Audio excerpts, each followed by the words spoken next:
WhatsApp లో డ్రెస్సులు పెట్టా చూసారా? చూసా. అవి పెట్టింది ఆర్డర్ పెట్టమని. నేను పెట్టను.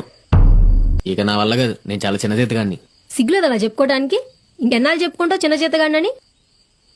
నీకు ఏ లోటు లేకుండా చూసుకుంటున్నా, అయినా నీకు సరిపోవట్లేదు. అయినా నిన్ననేమి లాభం? నిన్ను కట్టబెట్టినందుకు మా ఇంట్లో వాళ్ళు అనుకోవాలి. చెయ్యి వేస్తే చెప్పు తెగుద్ది. అసలు నీకు చీము నెత్తురు రోషం పౌరుషం అలాంటివి లేవారా?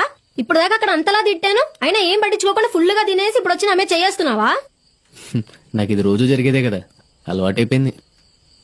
ఛ, అసలు ఏం మనిషివో, నేనేమనాలో కూడా నాకు అర్థం కావట్లేదు. అంతా నా కర్మ. ఛీ, ఏడోకే, నేను ఆర్డర్ పెట్టలే గాని. అవును నిజమే, మరి అప్పటి నుంచి అంతలా తిడుతుంటే సైలెంట్ గా ఎందుకున్నావురా? చెప్పా కదే, నాకు అలవాటైపోయింది. నువ్వు తిట్టులు తిట్టబోతే నాకు ముద్ద కూడా దిగదు. అబ్బో.